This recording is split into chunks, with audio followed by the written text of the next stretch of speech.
Super. BS.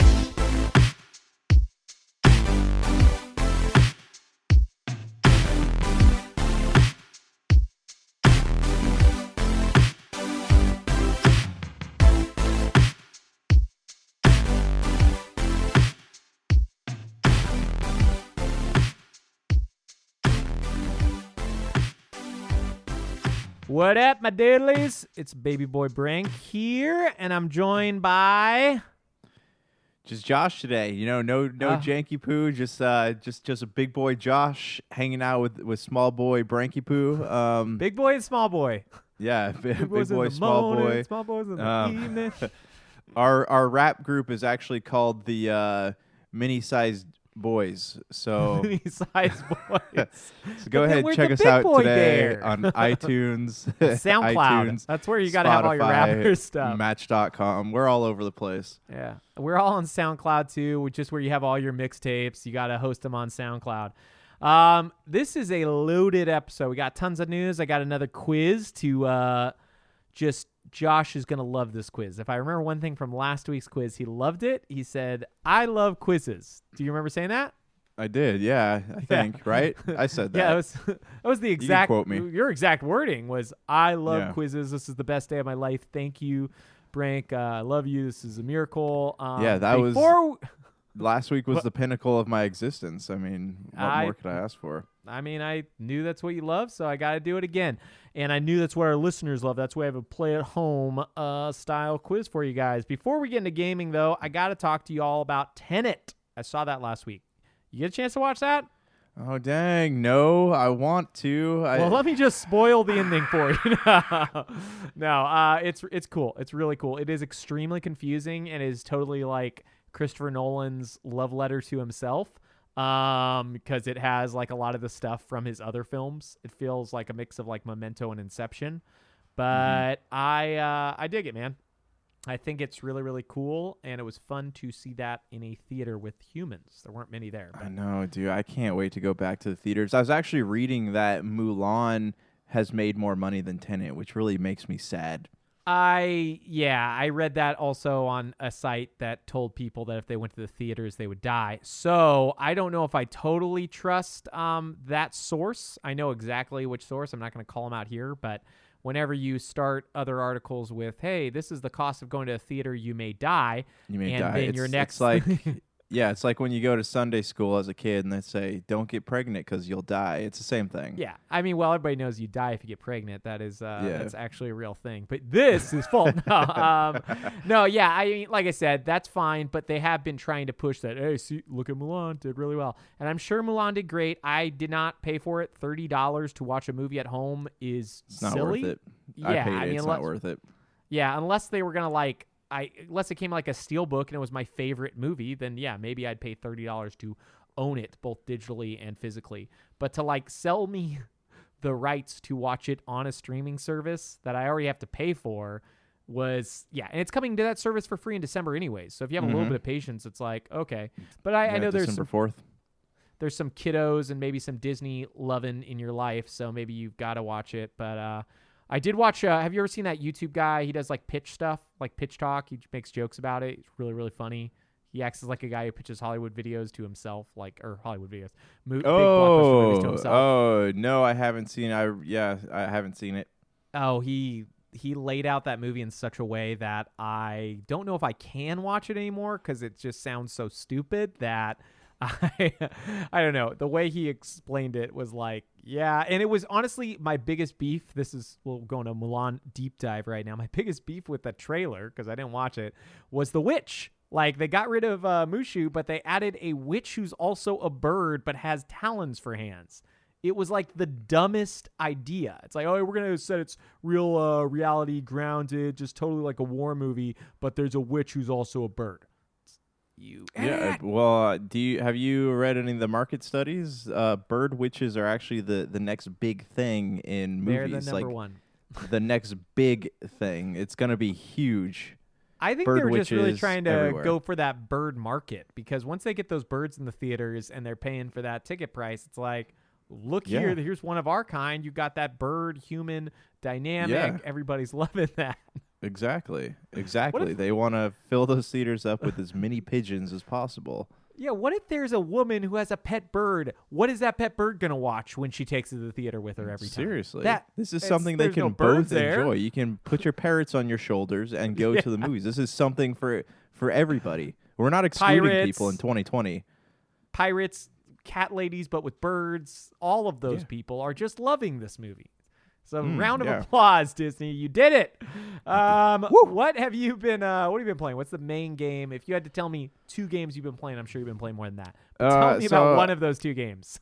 I finished, went back to Arkagus Revolution, didn't finish it, but played enough of it to be like, okay, I'm satisfied not being good enough to beat this game. And you wrote that in your review. You said, I did. Whatever the developer is, you suck. I don't need to play this anymore.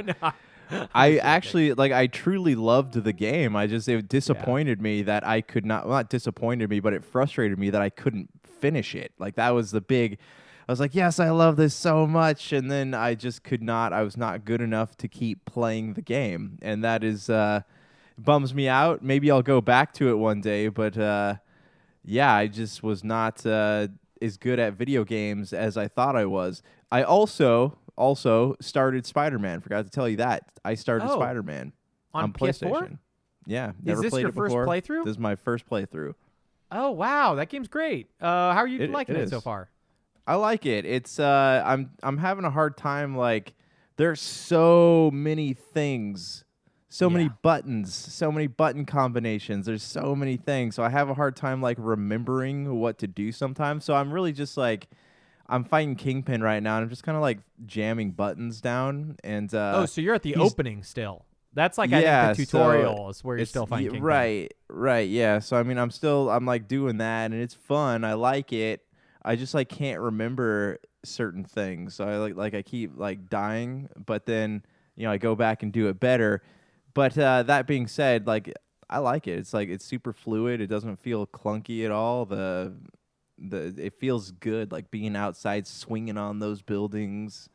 Yeah, it's a great game. I mean, we're going to talk about it a lot here in the news because the Sony stuff, which we've already discussed, Spider-Man, Miles Morales, and stuff like that. Yeah. But I just want Uncle Ben as a playable character. That's all. That's mainly what you got to do. You got to go to the wrestling show to fight Bonesaw, okay? That's what they left out of that game. How dare they? Bonesaw is ready. I'll get you for 3 minutes. Yeah, I like how you're worried about the button presses. Probably because Arkagus Revolution, had 3 buttons? You probably had the movement and then some shooting buttons.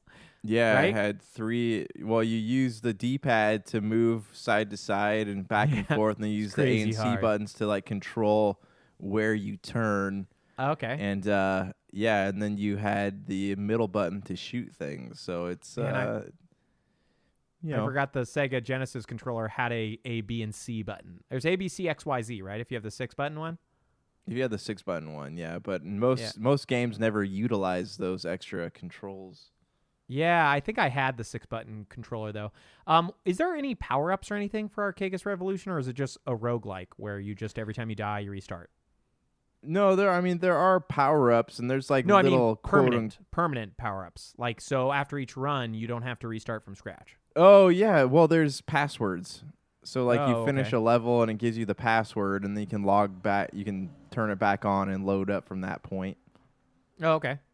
And, I mean, it sounds interesting. It kind of actually sounds a little bit like what I've been playing. I've been playing Hades on Switch, which we're going to talk about in the news. Part of the Nintendo Direct. It released last week. Same day as Mario, which is kind of annoying, especially because there hasn't been a lot of Switch games. It's hey, here's the 2 biggest ones probably coming out this year. Same day. Hades is cool. It's a roguelite. There are permanent upgrades you can get from run to run. I've seen 4 weapons. I think there are more, and I finished the first 2 levels. There was a 3rd one I got to. I don't know how many there are for that. I hope there is a way in the future to start at say level 2, because I finished level 1 and you fight a boss, and finished level 2 and you fight a boss, and now next time I play it I have to do level 1 and the boss, and level 2 and the boss. Ooh. So it would be nice if they let me skip at some point. Is there no save point on there? Is it just you play straight through it? It's a roguelite, so yeah, you have to finish the whole thing in a run. So like, but every time you finish your run, you get to keep your upgrade power-up things. You get this little like nectar of the gods that you can give to people as a gift, and they'll unlock little trinkets that you can equip. And you can go to a mirror and upgrade your character, or do upgrades to the house, which I haven't figured out entirely what those do. There's a lot of neat things. I really, really love it. I hope I finish it, but like all roguelites, I may fall off before that. You know, I don't know how long this one is. It seemed like there were a lot of locked rooms on the little, they have like a, not a bestiary, but like a compendium that you can open up that has like a list of all the stuff. And like when it showed zones, it seemed like there were like 7 or 8 zones. So we'll see, man. It's really, really cool. I'm digging it. Hardcore style. Everybody knows that, like a boss. And I have been playing some Super Mario 3D All-Stars. I've heard that you've been doing that as well. Which one have you played? If so not all of them. I want to play all of them. I started playing Mario 64, and how many stars do you have? 4. Okay. So I haven't played a lot of Mario 64, but yeah, it's weak. So but, yeah. here's one thing that I forgot is eternally frustrating about that game. Yeah. Is the fact that in order to pick things up, you have to hit them at like just the right angle. Like the universe has to align. You know, it has to be like a Thursday, and then you have to, you know. What are you trying to pick up? Like, what's this item that I want to imagine this perfectly. So I am fighting Bomb Om, all right? And I'm showing off for the girls here, and I'm like, check this out. And they're like, oh, you're so good at video games. I'm like, yeah, I know, thank you. And then I get to Bomb Om, and I'm trying to Om, please. Yeah, trying to pick up the big bastard, and like every time I do it, I hit just the wrong angle and I slide forward instead of picking him up. It is the most annoying thing. This happened probably a good 12 times in a row before I finally picked him up once, but he just kept chucking me off the mountain. It was the most frustrating boss fight I've had in ages. You know, I don't think I've been chucked off that mountain since I played Mario 64 the first time as a child. I remember that time being like, "Oh, he can chuck you off a mountain." I don't even think I didn't even rubbing it in. Yeah, Brank well, is better it's than somebody over here has way more stars, more than double your stars, and I already finished Bowser for the first time. Yeah, Brank is better at star collecting, apparently. I'm all about them stars. What you know about them stars? So I played all 3. I totally agree with you. Mario 64 has some really frustrating things. I love it. I still think it's like one of the best, if not the best 3D one. I think after replaying it, I think Odyssey is the best 3D love Mario game. Odyssey. Yeah, and I love being able to control the camera. Yeah. Like 64 is frustrating. The fact it only goes like kind of to the right and then kind of to the left. And it will stop you a lot. Like, oh, you know, you've already done it too far. You can't stop trying to turn it. Mario Odyssey is great. From playing this, I realized a couple things. One, Super Mario Sunshine may be the worst of the collectathon Super Mario or Mario 3D platformer games. It probably is the worst. It has fun moments, but overall, it's really hard to figure out what they want you to do. The movements are really strange because you have like a jetpack, so you're expected to like use that for everything. Yeah. And I feel like almost all the mechanics are poorly made and poorly placed. I've been reading online a lot of people are upset about it because we talked about this, I think, last week. These are all emulated games. They just actually literally took emulator code for all these things. They didn't like do a lot of work. They up-resed them and used an emulator. And I guess with this emulator, they have like, I forgot what they're called, but like when you're putting an object into a world, sometimes you'll have a placeholder and they didn't remove those. So there's some like unpainted square blocks that are useless and nothing that are in Sunshine because they didn't take them out. Yeah, so that one is okay. I'm going to get further, but I definitely don't like it as much as I did when it came out. Like it was I thought it was fun at that point. I don't know if I'm going to finish it even. Mario 64 I probably will finish again. I finished that game all the time. Sunshine was originally on GameCube, right? Yep. It was the first 3D one where you could ride Yoshi, which was really neat. Like you got on Yoshi in one of the levels. Or maybe you couldn't get on. I don't know if you could get on him, but I think you can because I know he's in 64. But anyways, Yoshi's in one of the levels. And then Galaxy. This game made me realize that Galaxy is crazy overrated. I remember thinking that when it came out on Wii, like, oh, it's good, but people seem to like it way more than they should. And I 100% agree with that more than ever. The camera controls are okay, but they're not great. Mario has way less movement control than previous games because it was made for the Wii, so he only had 2 buttons or 3 buttons that he could use. And it's fun, but some of the maps are kind of dizzying and they make you feel sick. Have you played that game before? I have not. That was one I was excited to play. Yeah, you should try it out. But some of the maps are spheres, especially like the tutorial map. And because it's a sphere, you can run the whole way around it like a circle, and the camera won't always follow you perfectly. So, like, it's really easy to get disoriented as it comes over one side and the camera jumps there, and then when you're pushing down, now you need to push up. There's a lot of things I don't like about it that I remember Galaxy 2 fixing, but, I'm still at the very beginning of Galaxy, so I'll probably at least try to get to the second. They have like sections, kind of like the Bowser's Castle of Mario 64, where there's 3 different like sections for that game.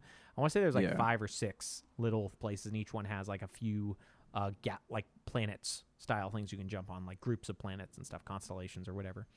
Yeah, man, I like that collection though. It's good. I don't know if it's $60 good. Like my fanboyism for Mario, I think means like, yeah, it's totally worth it. But these games probably should honestly been like $30-$40, like all combined. Because if this would have been the Wii Virtual Console, I paid $10 for Mario 64 back then. This is that same experience, maybe up-res. Borders on the side, all that garbage. Do you think you're going to play a lot more? Yeah, I plan to. I just trying to decide if I want to actually like play through one game before playing another, or how I want to do that. But yeah, I mean, I definitely do plan on going back to it. Do you think you might be able to actually beat the second boss, or is that going to be too hard for you? The tall thwomp. Just depends on if Mario feels like slipping and sliding, Oh, man. Yeah, that guy doesn't throw you. At least you don't have to worry about that. He doesn't throw you off a mountain. He just smashes down you. He smashes you hard, okay? But, yeah, I don't think we actually played a ton of games, but that's fine because we got a ton of news, and we're going to be back real quick. Super BS. Okie doke, we're back with the news. It's here. Boom. Yeah. Okay, so for our actually, let's go from order of, I think, least interesting to most interesting. So let's start with the Nintendo Directs. This isn't chronological order of what we're talking about, but these were kind of interesting. On Thursday morning last week, Nintendo, I guess, had 2 Directs. I didn't watch it, but I think there was one with just Nintendo games and one with Capcom Monster Hunter games, from what I gathered from the internet. They were both crazy early, and I didn't get a chance to check. Did you get a chance to look into any of this or no? I watched the trailer for Monster Hunter. I am interested. Really? Did you play Monster Hunter World? I did play Monster Hunter World. I did enjoy it. It was a nice romp. See, here's my problem with the Switch is that I love it, and I keep buying all these massive RPGs, like Xenoblade Chronicles. I bought Pokemon. Well, you're going to beat Xenoblade next week, right? You said you have all this free time. next week. Yeah, for sure. But I love the idea of being able to sit on an airplane or on a car ride and play these big RPGs. But then I never finish them. I never go back to them because I don't know why. I just don't do it. So I do want to play Monster Hunter. I am definitely interested in it, but the big question is am I going to devote the 50 to 60 hours it's probably going to take to finish the game? And I can say at this point, probably not. Yeah, I'm not a huge Monster Hunter fan. I have World. I played maybe 2 hours of it. It's okay. It's not my game. I think the fact that it's a pseudo RPG is hard for me. The fact that there's no real leveling up and it's all just gear based, which is not my favorite thing in games. Is just not crazy fun for me. The Monster Hunter Rise, which is the main game, and then there's Monster Hunter Stories 2. Monster Hunter Stories 2, I believe, is a RPG, a turn-based RPG. They released one on the 3DS. I think it's turn-based. Okay. Let me just so I don't have to... For those listeners out there, okay? All the listeners. For the listeners. I think... Yeah, it's an RPG spin-off. Does not say whether it's turn-based or not, but I'm almost positive that it is. I'm going to watch the whole entire video here right now, give you guys a play-by-play.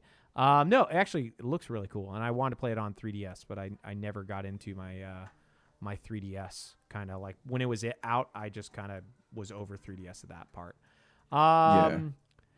Yeah, I don't know what to say, man. Like those games are for people. People like them. There's like a huge fan base for the Monster Hunter series. It looks like it's turn-based. At least the first one was. But I don't think they're the type of games for me.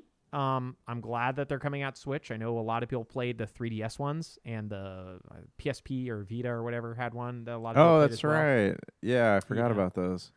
But otherwise, man, that was probably the biggest news from the Direct, besides these two indies that we'll probably spend most of our time with. But it still just didn't speak to me. Like, I was like, oh, okay, that's neat. Did anything else stand out to you from those Monster Hunter games, or? No, I mean, I always love the idea of playing, a game like that on the Switch, like I said. Yeah. But yeah, there's nothing like in particular that stood out to me.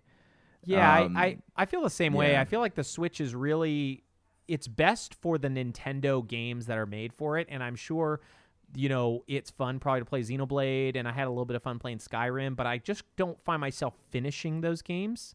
I don't know why either.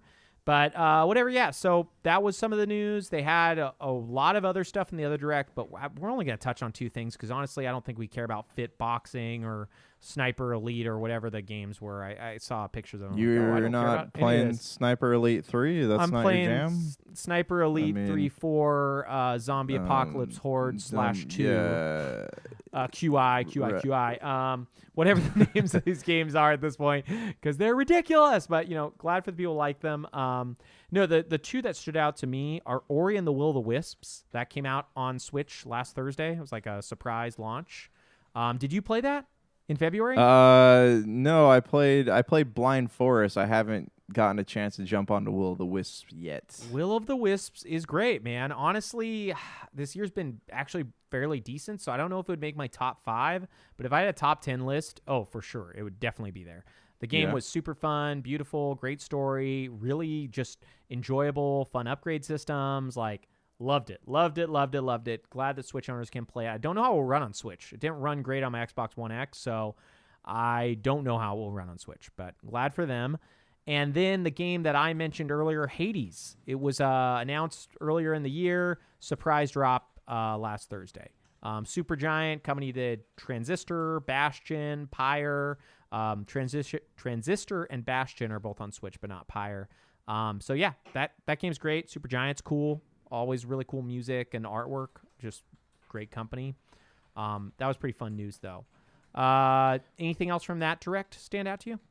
No, I didn't get to see the whole thing. I saw the trailer for Hades. I saw it on the marketplace, was thinking about playing it. But what else popped up on the marketplace recently that I wanted to play was Raji, I think it's called. It's by that Indian developer.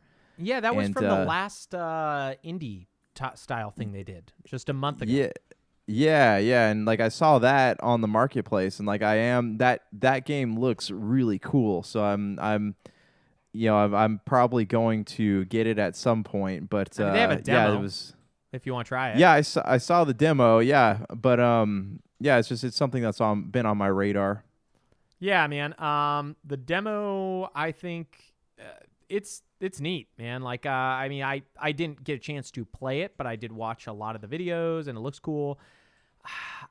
It's just something I'm not super interested in, I'll be honest, but it does look cool. Like for the people who want to play it, action 3D platformer indie thing. But we've got enough stuff that I'm kind of enjoying right now that I can't imagine I'd be interested in picking it up. And we pretty much have like a month till games start coming out hot and heavy here in November. Next news is actually, I wanted to save for the end, but I think we're going to do it next. Today, this is Monday when we record, Microsoft announced that they purchased Zenimax, the owners of Bethesda, Arcane, Bethesda, which has Arcane, all this other stuff. This news is huge. If we didn't have another giant thing from Sony from last week to talk about, this would probably be all we spent time talking about, because this is probably the largest acquisition in gaming ever. I'm trying to think of anything that even rivals this. Microsoft got 8 studios in the purchase. It was like Arcane, id, man, I can't even think of all the other ones. I think maybe they also own the makers of Just Cause. I think that's them. No, it's Square Enix owns those people. I can't remember, man. They have so many studios that they got in this. I'll pull up a list. What did you want to say? You're the one who showed me this today. I actually didn't catch it. So, yeah, it was something I was not expecting when I looked this morning. Because you think about Bethesda, right? And you're like, oh, they are one of the few game developers that have their own conference at E3. You know, there's like Ubisoft and EA and Bethesda. They're like the giants. You know, they could kind of... You look at them as the titans that will never fold into, being owned by anybody. And then, boom, they become owned by Microsoft. And now you think about, like, how many copies Skyrim has sold on PS4 and how many copies Fallout has sold on PS4. Like, it's almost unfathomable to even think about a company like this being console exclusive. We'll get into that soon, but yeah, it was nuts. So here's a rundown of the studios. It is 8. There's Arcane, the makers of Dishonored, Machine Games, the makers of Wolfenstein, Zenimax Online, the makers of ESO Online, Elder Scrolls Online, Bethesda GameWorks. I can't read the title; it's too small. But the Fallout, Elder Scrolls developers, id, the makers of Doom, Tango Gameworks, the makers of Evil Within, and then these two I don't know: AlphaDog and Roundhouse. I want to say the purchase price was $7.5 billion, if I remember correctly. $7.5 billion. It is enormous, man. This is one of the things where it's like you just said, like, okay, Bethesda is one of the largest third-party companies. Like, besides Ubisoft, Activision, and EA, Bethesda is easily the next biggest. There's still Warner Brothers and a few others we've talked about as acquisition, but this is much, much larger. Skyrim sold 30 million copies, it's insane. It's no GTA 5, but it's very, very, very high up there. Yeah, man, this is crazy news. Who knows what they'll do? They're going to honor their exclusivity agreement that was made before they bought them, which is that Deathloop and Tokyo Ghostwire are both PS5 exclusive for a limited amount of time. But the cool thing is, now all of us Games Pass subscribers on PC and Xbox get every game they make day one as part of the service. I've been reading a lot today about that, exclusivity and all that good stuff. Mm-hmm. And they're saying, Phil Spencer was saying that they're not just going to, they're open to not bargaining, but they're open to letting these games release on other platforms. He said it's going to be a case-by-case basis. And, like, I keep thinking about that, and I'm like, if that were Sony, there's no way they would even consider it. And so, like, it just makes me, I don't know, it makes me not upset, but, like, it kind of makes me look at Sony in a negative light just because, like, Microsoft, like, cares about people, and then Sony doesn't really care about people, as was evident with their pre-order fiasco. Oh, yeah, that thing was ridiculous. Yeah, man, this is one of the few areas, like, I own most of the consoles, and I normally am a big fan of, like, hey, put stuff on every console just because, why not? Like, let more people decide where they want to play it and buy it. Like, Xbox has been doing that really well for the last few years. But Xbox and Microsoft get tons of flack for stuff that's like, oh, they don't have any exclusives. And a lot of that was like, okay, well, they let Minecraft be on every platform. Yes, they make money from it, but they own Minecraft. They could just say, hey, Minecraft's only Xbox. And then there would be a lot of kids who would be asking for Xboxes for Christmas. Do you know what I mean? But they're like, hey, we'll get more money, blah, blah, blah. So, like, they're generally very, at least right now, consumer focused and consumer, like, facing. They're really friendly to consumers. It's just, like, insane, right? And so, like, I would love to see a Microsoft that would be like, hey, Elder Scrolls 6 is exclusive to Xbox. Do I think that will happen? No. What I think is actually going to happen is, because they're going to make 30% cut on every sale, they're going to sell it on every console they can get it on. They'll take their $70 cut on PlayStation 5, and it will be free to Games Pass subscribers on Xbox and PC. I think that service is what they want. I think they know that the future is services, and that's just the truth. Look at DVD, Blu-ray sales. The future isn't buying physical media. It's sad, but that's the old past. So I've been reading, speaking on that note, I've been reading that Sony, people have been asking Sony about, like, are they going to have, I guess PlayStation Plus would be their version of Games Pass, but it's a lot more expensive. They're saying, are you going to have PlayStation doesn't have any competitive element to it was PlayStation Plus, and it was like $25, right? A month, if I remember correctly. PS Now, it's $10 a month, but it gets Sony games like 6 months after they come out, and it's for very limited time. They have nothing that's even close to Games Pass. Yeah, they were saying that, like, they're not getting Sony dev games day one because there's no profit in it, but clearly there has to be if Microsoft's been doing it. There has to be some measure of profit to be made from it. I actually think there isn't any profit right now. Like, I think it's Netflix still loses money. I think they're one of those companies that's like a loss leader.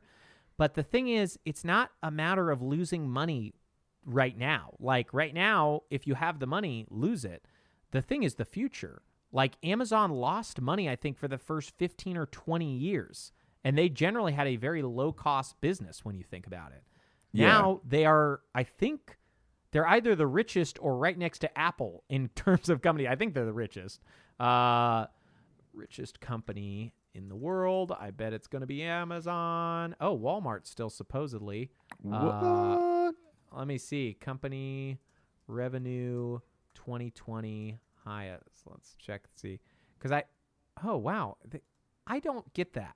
Amazon added $40 billion, and supposedly on these lists, it's not even in the top 10. So I don't know if these lists are wrong or the people who said that about Jeff Bezos added $4 billion to his personal wealth from March to June. So I don't know I don't know how Amazon is not considered one of the biggest companies in the world when you type in top 10 largest companies. And it's like a bunch of Chinese companies, which you expect, Walmart, which is number one, and according to this, Amazon's not even on the top 10. Anyways, like I said, though, Amazon, tons and tons and tons of money. They have some of the largest cash values ever, or cash reserves. It's it's either them or Apple has the most cash reserves. Period. I want to say it's Amazon's $43 billion. This must be old, man. This was 2019. Weird. Okay. I mean, maybe the stuff that I read was wrong. Nonetheless, all I'm saying is this could be a loss for them right now, but the future is if everybody's on your service and nobody's buying games, then you want to have the most successful service. Yeah, of course. So we'll see, man. I'm hoping they hold this one to their chest and they don't just like give this all up to Sony and just be like, hey, you can also have the games. But even if they do, they'll still make money off of it. That's the the crazy thing. They will. I want them to like have something that PlayStation doesn't, though. Whether it's like Starfield or Starfield. Yeah, or something, something that Sony fanboys can I want to make them cry about something. Yeah, it would be, just because the Sony fanboys are so belligerent, it would be really nice to see just, like Microsoft come back, because they now have the most studios, and we'll talk about that in a second because I do want to go over that. But it would be nice to see them like hold some of their stuff just to Xbox and PC, because like, here's the thing. Xbox, this is from IGN, I'll just read it, but this is literally the truth. Xbox is now like the home for Western RPGs. They have Bethesda, Obsidian, In Exile, they're making Fable. Like, what Western RPGs does Sony have? Now, if you're like, well, I only like Persona, then stick with Sony, I mean, Sony's got the Japanese talent. That's the thing that they have that, Can you imagine if Microsoft purchased Square? Wouldn't that be... I think this. Wouldn't. Yeah. I don't think it would ever happen, but I mean, like, they would have a monopoly on video games, pretty much. Yeah, I think the biggest problem for Microsoft and just Microsoft, actually, because they're the only Western company, is the Japanese companies seem extremely nationalistic. So it seems like if you're not from Japan and your console doesn't sell in Japan, we're not going to make anything for you. Do you know what I mean? Yeah. So But yeah, with that, because like we talked about, it was 8 studios. I just want to read some list of other companies. So Nintendo has the Nintendo companies in Tokyo and a few of the other ones. There's Monolith. Let me see if I can find it, because this is the hard one to find. Nintendo's really, they just don't actually have a lot of teams, and they kind of hide which teams they actually have. Yeah, like here's a good example. You can't find it. All I could find is like Nintendo has a couple places in Kyoto and a few in America, and there's no list of their businesses. So I don't think we'll be able to go over this. But there's Monolith, One Up Studio, Indie Cube, Retro Studios, and then there's like lists of other ones like Nintendo of America and stuff like that. So they've got like a handful, right? Maybe 6. And they've got a couple companies who only want to make games for Nintendo, right? Okay. Like we know that's the thing. Now, Sony, they have Sony Bend, Guerrilla Games. The Bend is the one who made Days Gone. Guerrilla Games made Horizon Zero Dawn. Insomniac Games, they recently purchased, the one who made Spider-Man, because before that, they had made Sunset Overdrive for Microsoft. Japan Studio, I think they're the ones who did like Shadow of the Colossus originally. London Studio, which I think makes VR games now. Media Molecule, Little Big Planet. Naughty Dog, which is Uncharted. Pixelopus, which I don't even know what that is. Polyphony Digital, which I think makes like indie games. San Diego Studio, which does their sports games. San Mateo, Santa Monica, which does God of War, and Sucker Punch, which did Ghost of Tsushima. That's 13 studios for Sony, right? Here's the list of Xbox studios now, Microsoft studios. 343, which now does Halo. Alpha Dog, which does a game called Monstrosity and Wraithborn. I don't even know what that is.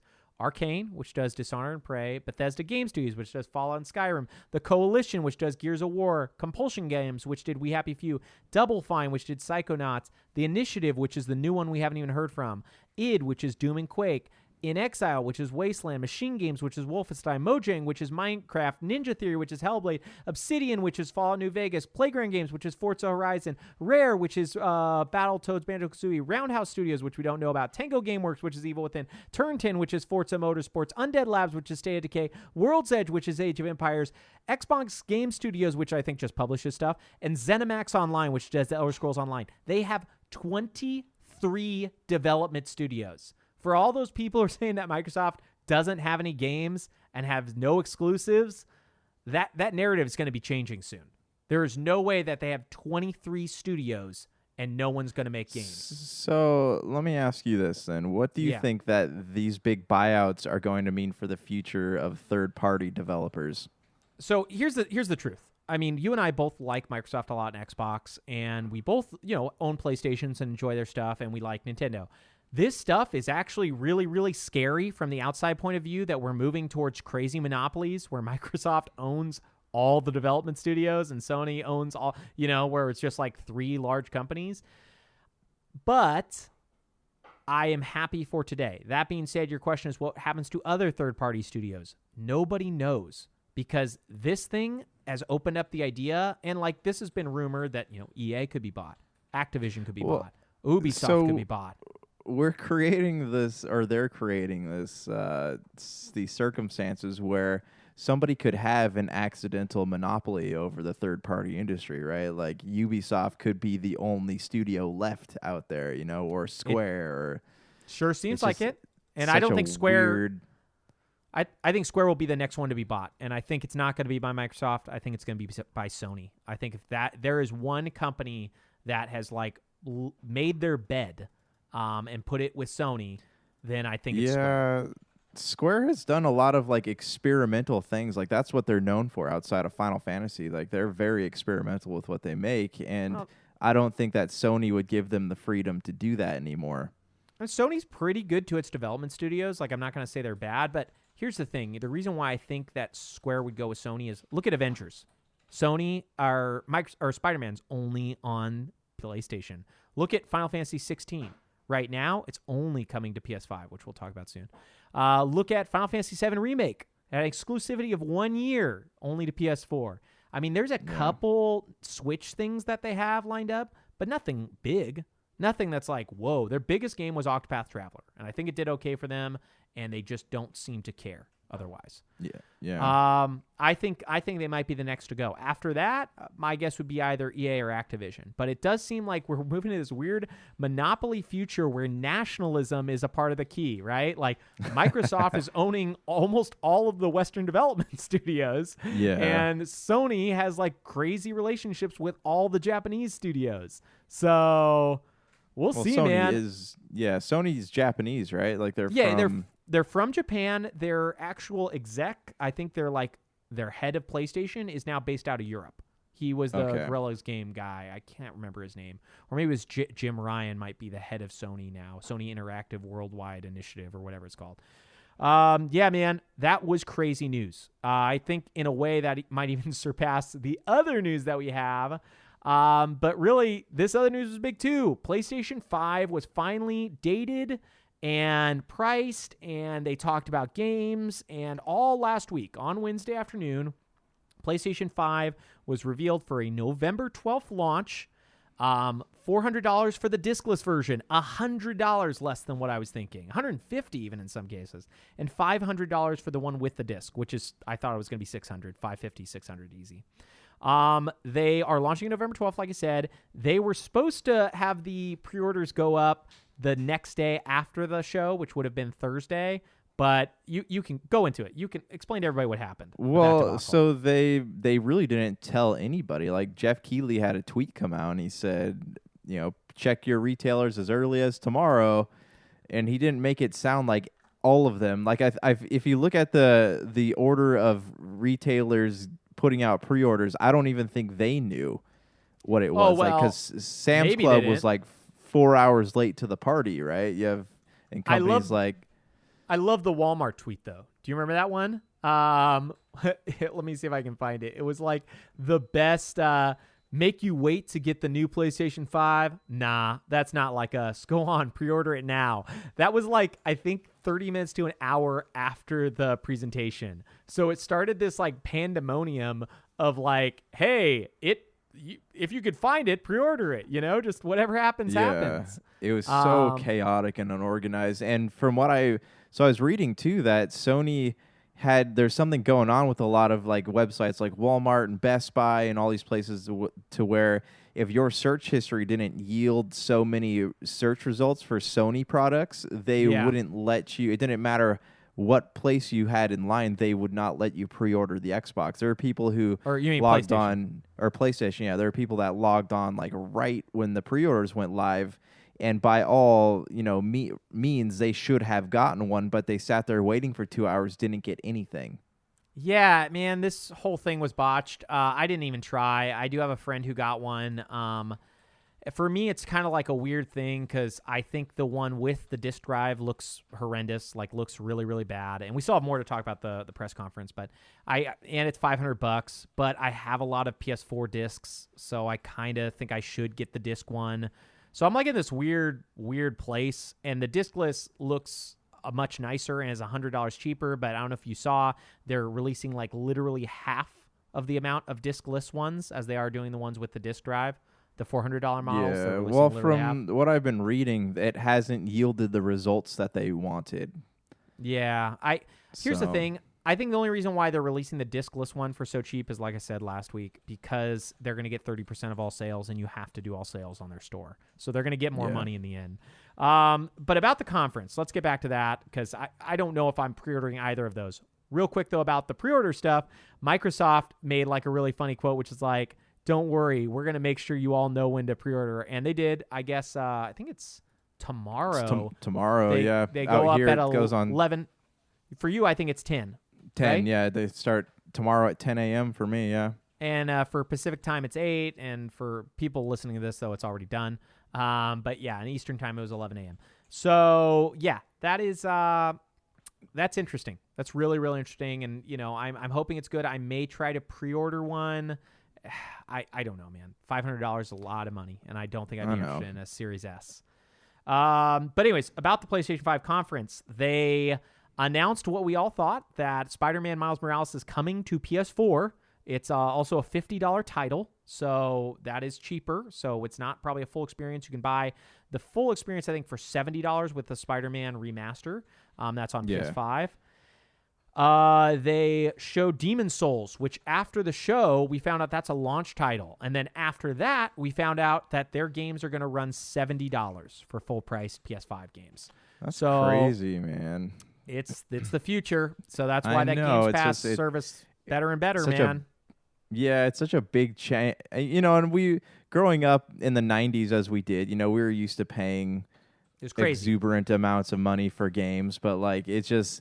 It was such a big change that happened so fast. Yeah, so games were like whatever you wanted to sell them for till about PS2. That's when games started getting like, I think PS2 games were all 50, and then I want to say PS3 was when we went to 60. Yeah, man, that's a weird thing. $70, the new price. We're gonna have to get used to it.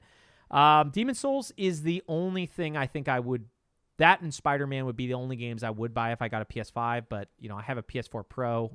I'll probably just stick with that and wait and play Demon Souls when it's on sale like I did for Bloodborne. The other thing that they did is they announced that Astrobot is going to be pre-installed, their little 3D platforming thing that's just a free little title that I think shows off the DualSense controller. Okay. Sackboy, A Big Adventure, that one was announced. That's $60, but it's also coming to PS4. So it's a PS4, PS5 game. They announced at the very end of the show that God of War is coming next year. God of War Ragnarok, right? Really nothing, just title was what they just showed. A title with some music behind it. It's probably not going to come out till next holiday season, if I had to guess. Honestly, my guess is 2022.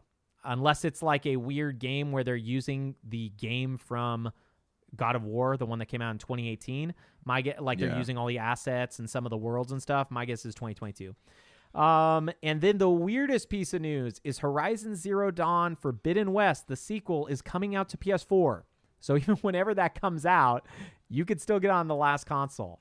So they're not really motivating people enough to buy these right now. No, not at all. I keep thinking about I want one, but I mean, there's not really any reason to make a purchase like that until 2021. Maybe holiday next year. Yeah, if you love Demon Souls and you can't wait for Ratchet and Clank and you don't want to because Ratchet and Clank's going to come out in spring, I'm sure of it. You could probably get it for cheaper by spring. But anyways, if you're just I got to get it beforehand just in case, you can buy one of these things, man, and play the best versions of Ragnarok, Assassin's Creed Valhalla and, Cyberpunk Upresed or whatever. And whatever the thing is, you can get that. But outside of Demon Souls, there is literally not a single game. Oh, there's some PlayStation All-Star Destructions thingy that's coming out. There are no games that are exclusive to either of these consoles. So you must really love Demon Souls if you're going to pay $400 or $500 for that one game. I'm sure there are people out there. That's the Hideki Miyazaki, I think is his name, the guy who does all the Dark Souls stuff. That's his first game. It's remade by Bluepoint, the people who did Shadow of the Colossus. I think we've talked about this. I don't think you or I are getting either of the consoles, though, right? No, I had toyed around with the idea of seeing if I could if I could find a pre-order, but I don't really have any reason to, so it's probably best I wait. Yeah, man. I think if I just had infinite money, maybe I would, just because it's who cares? But I would honestly rather get an Analog Pocket than a PS5. I know it's weird, but it's I kind of want to play Mother 3 more than I want to play Demon Souls. And Analog Pockets are $200, and the PS5 is $400 for the cheap model. So how long do you think? So after Christmas, how long do you think it'll be before they are readily available? Because I remember with Xbox One, you could go actually in December. You could walk into a Target and pick one up pretty easily. It really depends, man. I think it could be as early as you might be able to get one this year because I don't know how many of these things are being scalped. It really depends on how many people are scalping them. If it's all scalpers, then you'll be able to get one by the end of this year. You know what I mean? Yeah. But it really depends on how many of them are scalpers. And honestly, hopefully this Bethesda news does some good for Microsoft. But I think you're going to be able to walk into a store and get a Series S or a Series X this holiday season. I hope that's not the case for their sake. But I just totally imagine a future where people are well, there's no exclusives, which is actually true. There are no exclusives right now coming to Series S or Series X. so I don't need to get one of these, and I got a PC. You know, that same rhetoric you hear over and over and over again. So I don't think that they're going to do it, whereas like PlayStation literally has, 2 games? And one of them is like doesn't even look that interesting. It's like people are, oh man, you gotta play Demon's Souls, dude. There's nothing like it. Or I can't even believe the load times on Spider-Man Miles Morales. I had to pay $500 for that load time. So you know, like I think PS5 will be sold out. Will be my guess. I think that will remain sold out for the year. But I think by March next year, you'll be able to find a PS5 pretty easily. Switch, on the other hand, you still can't find anywhere. There's still it's sold out everywhere, man. That's crazy. That's a 3-year-old console. There's a grocery store out here called HEB where that's where everyone goes to get their groceries. It's like a big chain, but they have an aisle of video games, and like they have Switches. I've seen them there, but I guess nobody really goes to HEB to buy video game consoles. Yeah, and I'm sure, like my saying that there's no Switches, I'm sure there are Switches. You can find Ring Fit if you're looking for it. There is that stuff. Ring Fit was the highest selling game last month, by the way, for Switch, which is, I think, the highest selling game, period. But it was on, maybe that was Japan, though, only. I can't remember, but I read that and I was like, this is just bizarro world I'm living in. Anyways, because we're kind of getting on the timey time of things, you ready to do the ultimate topic ever, a quiz? Whoa, quiz me. Quiz. Okay, dude. This is to beat your score from last time, which is roughly 30%.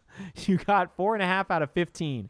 Today, I'm only going to give you 5 questions. Total of 5 points. Most of these are odds. Multiple choice. All you have to do is essentially get 2, and you will beat your score from last time. So just think about that. You just got to get 2 questions right. We are doing a PlayStation quiz, okay? Okay, you ready? Yes. Okay.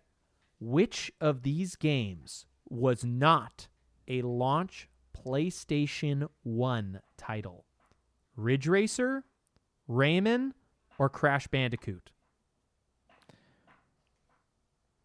Was not. Ridge Racer.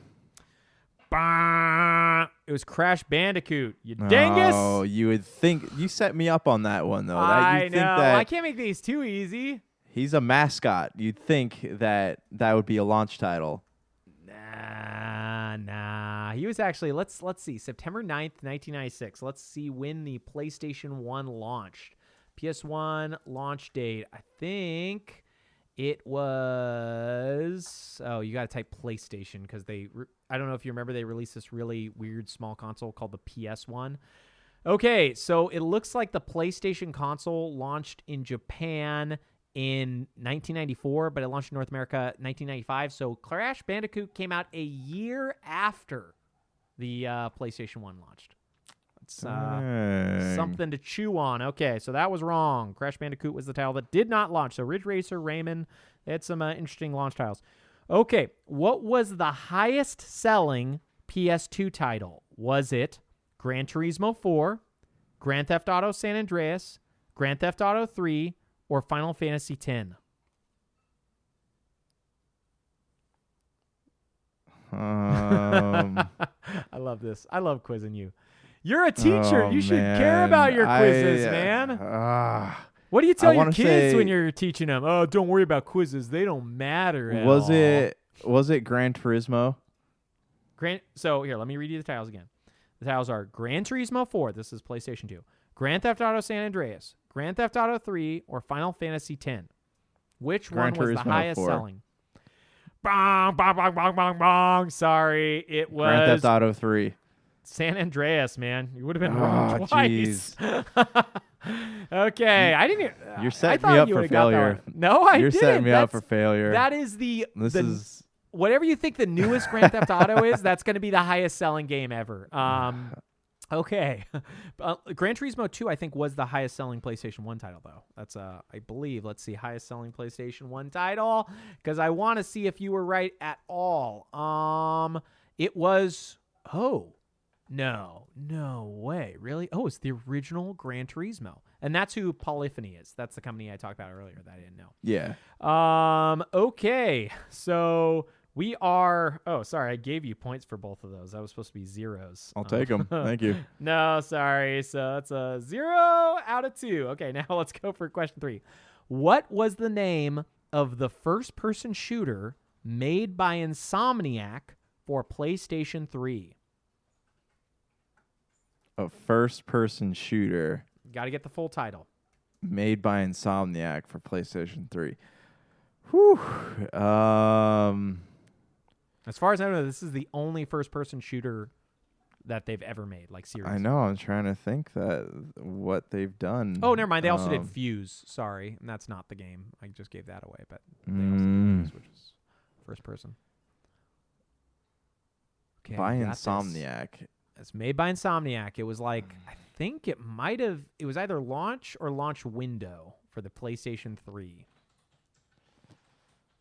I don't know. Time No, are you cheating? shift? I don't know. What is it? Resistance, Fall of Man. Come on, my man. Oh my gosh! They made that game. I forgot. I love that game. Yeah, they made 3 Resistances. They made Resistance, Resistance 2, and Resistance 3. Come on, Josh. Geez. Okay. Resistance 1 was pretty good. You could still come back. You could still beat your score from last time. There's 2 more questions. Just nail them, okay? Which of these was a PlayStation 4 launch title? The Order 1886, Angry Birds Star Wars, or Wolfenstein The New Order? The Order 1886.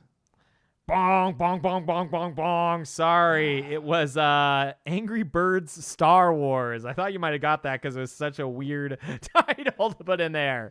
That was a PlayStation 4 launch title, was Angry Birds Star Wars. That game is... All right. Okay. Let me keep failing. Give me the last question. Last question. Okay.